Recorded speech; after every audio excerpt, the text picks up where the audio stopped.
नमस्कार साथियों, आप सभी का स्वागत है आपका अपना online platform RKS education official में।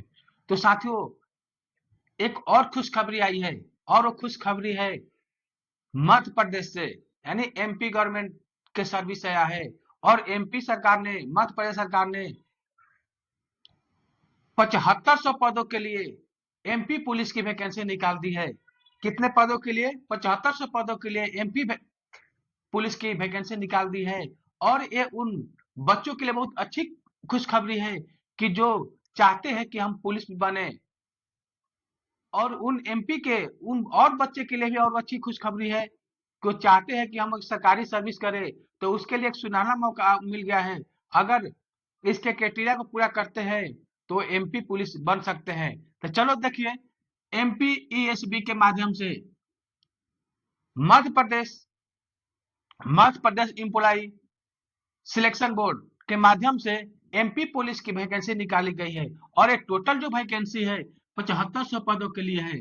टोटल कितने पदों के वैकेंसी आया है? तो 7500 पदों के लिए। अब देखिए, इसमें जनरल की 2025 सीटें हैं, ईडब्ल्यूएस की 750 सीट, ओबीसी के 2025, एससी के 1200 और एसटी के 1500। एक टोटल संख्या है पदों की। अब इसमें भी देखिए, जो भी पोस्ट है इसमें 10% रिजर्वेशन एक सर्विसमैन के लिए है। जिस कैटेगरी में आएंगे उनके लिए 10% रहेगा। मतलब अगर जनरल कैटेगरी का कैंडिडेट है और एक सर्विसमैन है तो इसमें 10% सीट उनके लिए रिजर्व है। उसके बाद जो भी होम गार्ड है, मध्य प्रदेश सरकार के अंतर्गत एमपी के जो भी होम गार्ड है उनके लिए 15% का रिजर्वेशन दिया गया है।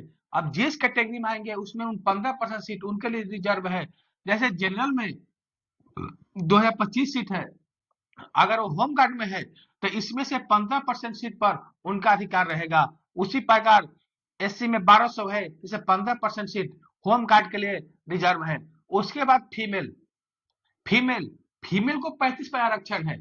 फीमेल जितने भी कैंडिडेट है, केवल भी एमपी के, मतलब भी जो भी आरक्षण मिलेगा केवल एमपी गवर्नमेंट के निवासी को मिलेगा। जो भी एमपी की है उसको 12% है इसमें, एससी में तो इसमें 35% रिजर्वेशन उनको मिलेगा। जनरल में इतना है, इसमें 35%। मतलब जिस कैटेगरी से आएगी उस कैटेगरी में टोटल जितने सीट होंगे उसमें 35% का रिजर्वेशन महिलाओं के लिए है। अब देखते हैं कि एजुकेशन क्वालिफिकेशन क्या है। तो एजुकेशन क्वालिफिकेशन 10वीं पास या 10+2 होना चाहिए। मतलब कि जो भी इस फॉर्म को भरना चाहते हैं या 10वीं पास या 10+2 होना चाहिए। और एक देखिए, एसटी कैंडिडेट के लिए एमपी गवर्नमेंट ने बहुत ही एजुकेशन क्वालिफिकेशन में भी रिजर्वेशन दे दिया है, छूट दिया है। और जो भी एसटी कैंडिडेट है, जितने भी अनुसूचित जनजाति कैंडिडेट है मध्य प्रदेश के, वो उसके लिए एजुकेशन क्वालिफिकेशन केवल 8वीं पास है। मतलब कोई भी आदिवासी के बच्चे, कोई भी एसटी के बच्चे, कोई भी अनुसूचित जनजाति के बच्चे अगर वो 8वीं पास है तो इस फॉर्म को फिलअप कर सकते हैं। अब देखिए फी क्या लगने वाला है। तो फी है 500 रुपए। किसके लिए?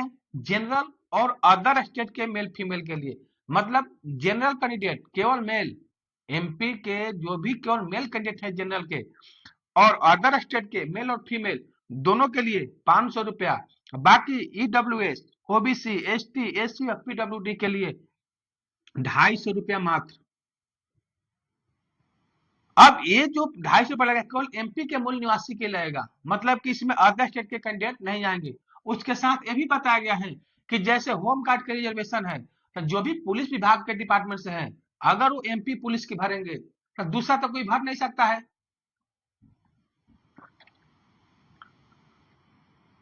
दूसरा तो कोई भरेगा नहीं। रिजर्वेशन किसको रहेगा? एमपी पुलिस में तो होम गार्ड को, क्योंकि जो एमपी पुलिस है तो नीचा पोस्ट होम गार्ड का ही है।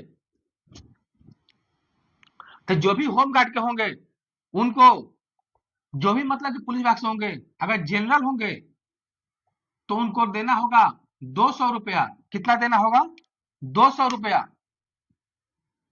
अगर ईडब्ल्यूएस, ओबीसी, एसटी, एससी और पीडब्ल्यू होंगे तो उनके लिए 100 रुपया फी लगेगा। अब देखते हैं कि इसका चयन प्रक्रिया क्या है। तो चयन प्रक्रिया देखते हैं। तो चयन प्रक्रिया में पहला होगा रिटन टेस्ट, पहला होगा रिटन टेस्ट, उसके बाद पीटी, उसके बाद होगा मेडिकल। तो ये आपका हो गया कि चयन प्रक्रिया क्या है। अब रिटन टेस्ट आपसे क्या क्या पूछा जाएगा, तो रिटन टेस्ट में 40 मार्क्स का जीके जीएस, 30 का रीजनिंग और 40 नंबर का मैथ और साइंस पूछा जाएगा, और सभी क्वेश्चन 1 मार्क्स का होगा, यानी कि टोटल क्वेश्चन 100 नंबर का पूछा जाएगा, और इसमें कोई निगेटिव मार्किंग नहीं है। मतलब कि जो भी फॉर्म भरेंगे, जो भी एग्जाम देंगे, उनको क्या करना है कि एक भी क्वेश्चन छोड़ना नहीं है। निगेटिव मार्क अगर नहीं याद है तो तुक्का मार करिए, क्योंकि तुक्का मारने से आपका सही हो सकता है, क्योंकि आपका तो निगेटिव कटने वाला नहीं है, तो छोड़ने से क्या फायदा। अब देखिए, ये जो वैकेंसी हम चर्चा किए हैं, इसका नोटिफिकेशन कब निकला है, तो इसका नोटिफिकेशन निकला है 13 सितंबर। 13 सितंबर को इसका नोटिफिकेशन निकला, और एप्लीकेशन स्टार्ट कब हो रहा है, 15 सितंबर 2025 से स्टार्ट हो रहा है।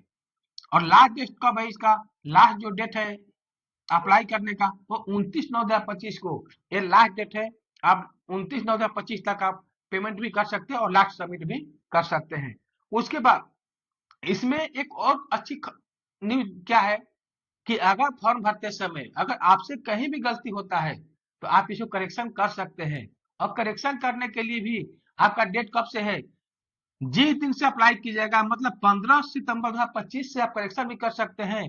और लास्ट डेट क्या है करेक्शन का, 4/10/2025, मतलब कि 15 सितंबर 2025 से आप फॉर्म भर सकते हैं। कहीं गलती भी हुआ तो 4 अक्टूबर 2025 लास्ट डेट है, तक आप करेक्शन कर सकते हैं। ऐसे भी कोई भी फॉर्म भरिए तो अच्छे से देख कर भरिए, लेकिन सही से भरिए। उसके बाद देखते हैं कि एग्जाम डेट क्या है। तो एग्जाम डेट क्या है इसका, तो एग्जाम डेट 30 अक्टूबर 2025, मतलब कि जो इसका एग्जाम डेट है, चलिए देखते हैं एग्जाम डेट कब है। तो एग्जाम डेट है 30 अक्टूबर 2025, मतलब कि जो इसका एग्जाम डेट है 30 अक्टूबर 2025 से स्टार्ट होगा। कब से स्टार्ट होगा, 30 अक्टूबर 2025 से। और इसमें यह भी बोला गया है कि अगर अभ्यर्थी की संख्या ज्यादा होती है, तो एक तो पहले 2 शिफ्ट में एग्जाम होगा, और उससे भी ज्यादा होता है तो अलग अलग डेट में होगा, लेकिन 30 अक्टूबर से स्टार्ट होगा। और बच्चों की संख्या ज्यादा होती है तो मल्टीपल शिफ्ट में एग्जाम होगा, और मल्टीपल डे में भी एग्जाम होगा। तो इसमें नॉर्मलाइज सिस्टम भी लागू रहेगा। उसके बाद एज क्या है, चलिए एज की चर्चा करते हैं। चलिए अब देखते हैं कि एज क्या है। तो एज आपका न्यूनतम होना चाहिए 18 वर्ष, और 18 वर्ष की आयु कब से गिनती होगी, तो इसका लास्ट डेट कब है, 29 सितंबर 2025। तो आपका जो न्यूनतम एज होना चाहिए 18 वर्ष, 29 सितंबर 2025 को आपका 18 वर्ष पूरा होना चाहिए। उसके साथ ही साथ आपके पास एजुकेशन क्वालिफिकेशन सर्टिफिकेट भी है, मतलब जो भी आरक्षण संबंधित सर्टिफिकेट है, उसका भी कट ऑफ डेट 29 सितंबर 2025 है। मतलब कि इसमें आपका जो भी डॉक्यूमेंट लगेगा आरक्षण से संबंधित, शिक्षा से संबंधित, क्वालिफिकेशन से संबंधित, मतलब जो भी दीजिएगा, तो उसका आखिरी डेट 29/9/2025, मतलब इसके पहले का होना चाहिए, इसके बाद का वो नहीं चलेगा। तो इसका न्यूनतम एज क्या है, 18 वर्ष सभी के लिए। उसके बाद देखिए, अदर स्टेट,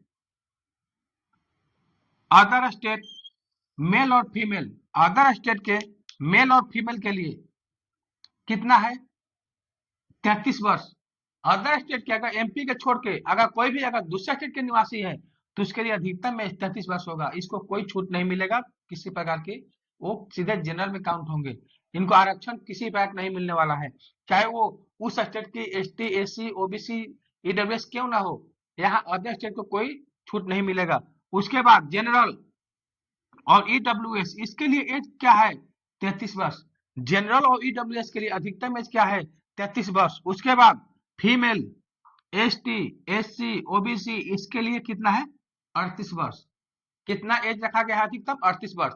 लेकिन एक और एज में रिलैक्सेशन दिया जा रहा है, एज और छूट दिया जा रहा है। और किसको दिया जा रहा है, अगर वो कोई भी, अगर कोई भी अभ्यर्थी जनरल कैटेगरी के हो, जनरल कैटेगरी के हो, लेकिन अगर वो पहले से ही एमपी सरकार की, मध्य प्रदेश गवर्नमेंट की किसी भी प्रशासकीय शाखा में अगर वो जॉब कर रहा हो, चाहे निगम में हो, मंडल में हो, स्थायी संस्था के कर्मचारी हो, या नगर सैनिक अभ्यर्थी हो, तो वैसे कैंडिडेट को जनरल वाले कैंडिडेट को 5 वर्ष 5 वर्ष का मतलब कि एज में रिलैक्सेशन मिलेगा। मतलब इसका जो 33 वर्ष है ये कितना हो जाएगा, 38 वर्ष।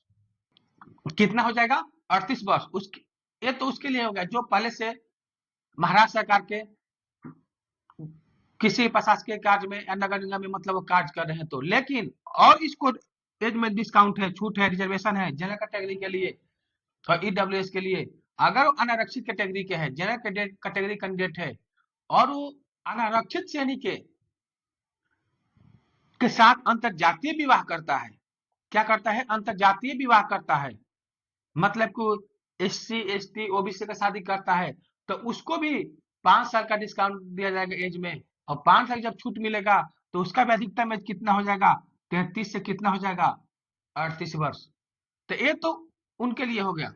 अब महिलाओं के लिए, अगर कोई भी महिला अंतरजातीय विवाह करती है, अंतरजातीय विवाह करती है, तो उसके देखिए महिलाओं के अधिकतम एज क्या है, 38 वर्ष। तो उसको भी 5 वर्ष का छूट मिलेगा और उसका अधिकतम एज कितना हो जाएगा, 43 वर्ष। कोई भी महिला अगर अंतरजातीय शादी करती है तो उसके बाद कोई भी अगर जनरल कैटेगरी कैंडिडेट है, अगर उसको विक्रम पुरस्कार मिला है तो उसका भी एज 5 वर्ष का छूट मिलेगा और उसका एज कितना हो गया, 33 से 38 वर्ष। वही महिलाओं के लिए भी, वही पुरुष के लिए भी जो भी पुरस्कार मिलेगा सबके लिए कितना हो जाएगा, 33। और इस कैटेगरी से आते हैं तो उनके लिए हो जाएगा 43 वर्ष। मतलब ये तो समझ गए कि अगर किसी को भी विक्रम पुरस्कार मिल रहा है, विक्रम पुरस्कार भी जाता है, तो अगर इस श्रेणी से आते हैं फीमेल एसटी एससी ओबीसी तो उनको 5 वर्ष का एज रिलैक्सेशन मिलेगा। उसका एज कितना हो जाएगा, 43 वर्ष। अगर जनरल से आते हैं तो मिलेगा 38 वर्ष। और ये जो एज रिलैक्सेशन मिलेगा केवल एमपी के मूल निवासियों को मिलेगा। किसको मिलेगा, एमपी गवर्नमेंट के मूल निवासी को ही मिलेगा। अब देखते हैं कि इसका शारीरिक मापदंड क्या है। इसका शारीरिक मापदंड क्या है, तो देखिए शारीरिक मापदंड, तब पहला देखिए लिखा है विशेष सशस्त्र बल, मतलब केवल विशेष सशस्त्र बल के लिए है।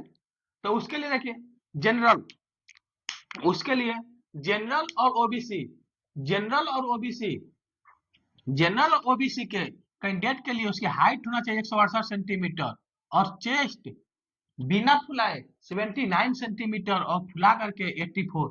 मत ये तो होगा न्यूनतम अधिकतम, लेकिन आपका न्यूनतम जो भी मिलेगा कम से कम तो इतना मिलना चाहिए 79 प्लस आपका 5 सेंटीमीटर चेस्ट फुलना चाहिए। अगर आपका 82 मिलता है तो आपका 87 हो जाएगा।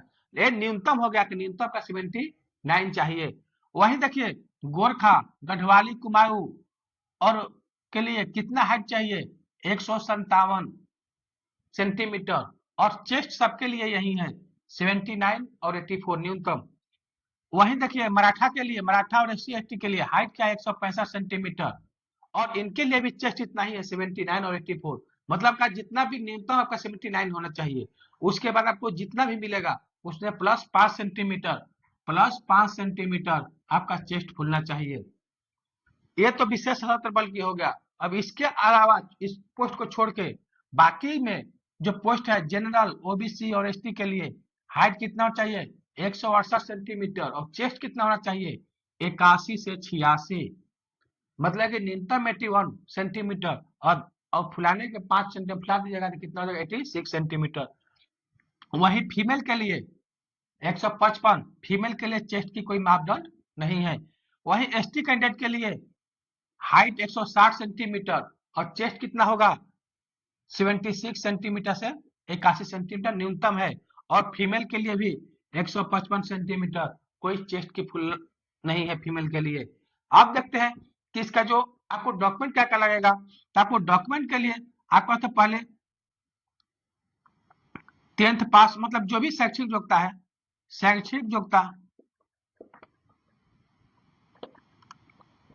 उसके बाद आधार कार्ड, आधार नंबर सबका होना चाहिए। अगर आधार नंबर नहीं है तो नहीं भर सकते हैं। आधार नंबर हो गया। इसके बाद सबके पास ईमेल आईडी होना चाहिए अपना, ईमेल आईडी।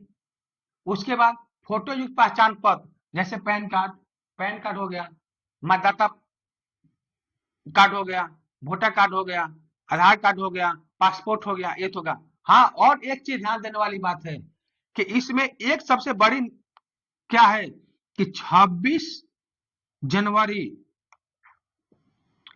2001 ये इसमें जनसंख्या नियंत्रण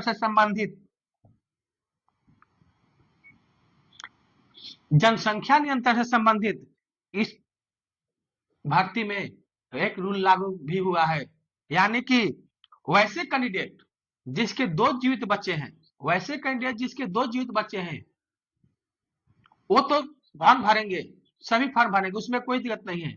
लेकिन वैसे कैंडिडेट जिसके 2 से अधिक जीवित बच्चे हैं और जो सबसे छोटा बच्चा है, अगर उसका जन्म 26 जनवरी 2001 के बाद हुआ है, अगर 26 जनवरी 2001 के बाद हुआ है, तो वैसे कैंडिडेट को इस फॉर्म को भरने के लिए अयोग्य घोषित किया जाता है। मतलब कि वैसे कैंडिडेट इस फॉर्म को भरने के लिए पात्र नहीं है। मतलब कि इसमें साफ झलक रहा है कि इसमें जनसंख्या नियंत्रण नीति लागू किया गया है। 2 वाले कोई दिक्कत नहीं, लेकिन 3 वाले का तीसरा बच्चा का जन्म 26 जनवरी 2001 के बाद नहीं होना चाहिए। लेकिन और एक चीज और बताया गया है कि चलिए किसी के पहला बच्चा इसके पहले का है, लेकिन अगर उसका दूसरा बच्चा हुआ, जब दूसरा प्रसव हुआ, तो 2 से अधिक बच्चे का जन्म, मतलब एक साथ जुड़वा बच्चे का जन्म हुआ और उसका जन्म 26 जनवरी 2001 के बाद हुआ है, तो ऐसे स्थिति में उनको यह फॉर्म भरने के लिए योग्य माना जाएगा, क्योंकि ये जुड़वा होना उनके अपने हाथ में नहीं है कि हम सिंगल बच्चा आएगा कि जुड़वा आएगा, वो प्रकृति का नियम है। तो उसके अनुसार अगर एक बच्चे के बाद आपका दूसरा जब प्रसव होता है, अगर उसमें जुड़वा बच्चा होता है, तो उसके लिए भी आप योग्य है, भर सकते हैं। लेकिन अगर सिंगल 3 बच्चा हो गया और तीसरे बच्चे का जन्म 26 जनवरी के 2001 के बाद हुआ है, तो आप इसके लिए अयोग्य घोषित कर दिए जाएंगे। तो साथियों, ये बहुत अच्छा मौका मिला है और खास करके एसटी के कैंडिडेट के लिए सीट भी अच्छा है, एजुकेशन क्वालिफिकेशन भी कम है, हाइट भी कम है, हर चीज से उनको फायदा है। अगर वो कोशिश करे तो ये एमपी पुलिस बन सकते हैं। और क्या है कि केवल रिटन एग्जाम आपको पास करना है, आपका जो मेरिट बनेगा वो पीटी के क्षेत्र के आधार बनेगा। मतलब दौड़ का अलग आपको मार्क्स मिलेगा, हाई जंप का अलग मिलेगा, लॉन्ग जंप का अलग मिलेगा, गोला का अलग मिलेगा, और सभी अंक को मिला करके आपका मेरिट बनेगा और उस आधार पर इसमें का सिलेक्शन किया जाएगा। तो साथियों, आज के लिए इतना ही। इसके आगे आपको जो भी जानकारी मिलती है और इसका फॉर्म कैसे भरा जाएगा स्टेप बाय स्टेप आपको अगले वीडियो में लेकर आएंगे। तब तक के लिए धन्यवाद।